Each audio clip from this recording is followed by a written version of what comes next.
expectations of your thesis proposal, what's included, and then also a little bit of hints about how to go about getting started. So as you've heard from me already multiple times, there are two different kinds of thesis. And a thesis that is traditional is called investigative thesis. The other form is the creative or applied. It's slightly different, the expectations of each different type of project in terms of what goes into your proposal. So I'm just going to go briefly through the various sections expected in your proposal based on your project. So if you're doing a traditional research investigative thesis, these are the sections that I need to see. An introduction, where you're introducing your research topic, a literature review / literature review plans. So this can be part of your literature review from the proposal you wrote for your 301 if it's the same topic, but also sort of tell me what you're planning on looking for in the literature, what is missing so far that you're going to try to find. And it's not going to be your final literature review. There's going to be a bigger, more in-depth one in your final thesis. So this is brief. You'll have a section on your method or methodologies, why you are choosing the method of data gathering and analysis you are in order to answer your question. You'll have a section on relevance, and this is going to be built into your scholarly contextualization paper. So this is a brief explanation of how this is personally or professionally relevant to you.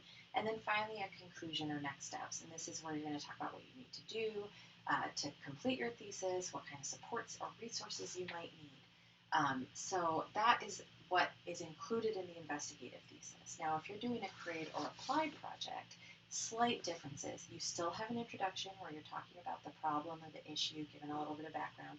You still have a literature review, and this is, again, a discussion of what the literature says about the project or doesn't say, or what you're hoping to review, or the fields you're hoping to explore. You'll have a method of investigation. So this is how are you going to approach your topic and why this is an appropriate method. And so let's say that you're working on that naturalist projects for early learners. So you might want to talk about how you're going to be building a curriculum using these kinds of pedagogies or these kinds of best practices. Or you're going to partner with the Blandford Nature Center, and here's how you're going to figure out what their needs are. Then you have a proposed outcome, and so this is what you're hoping to create or produce. What that end result will be. So in the case of the naturalist, it might be a curriculum for early learners in partnership with the Blandford Nature Center. And you might say, I want to cover some or all of these topics, so on and so forth. And then finally, that relevance section, which again is the beginning of the scholarly contextualization reflection. And this is just the briefest explanation of how it's personally or professionally relevant to you. So those are the expectations for each different type of thesis and the proposal. Now, some random hints just to get you started.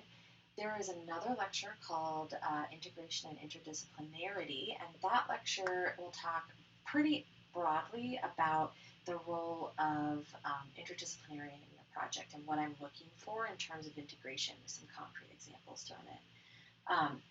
Part of that lecture are two different worksheets available on Blackboard. There's one called Planning Your Project and another called Reflection and Planning. And both of these worksheets are pretty useful in developing your thinking around your proposal and your project in general. They're not required. You do not have to complete either of them. I would only choose one if I were you because there's some repetition.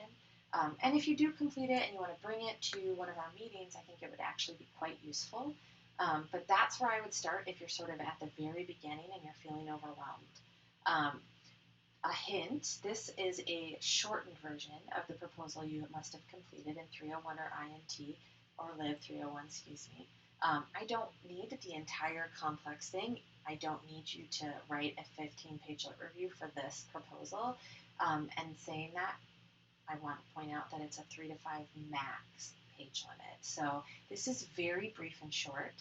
It's just to give me an idea of what you're doing and for you to get some sort of structure to build upon as we go through the semester. As always, if you have any questions, feel free to ask either me directly through email, or you can ask for how to do it via our Blackboard discussion, which is open to everyone to answer. I look forward to reading your thesis proposals.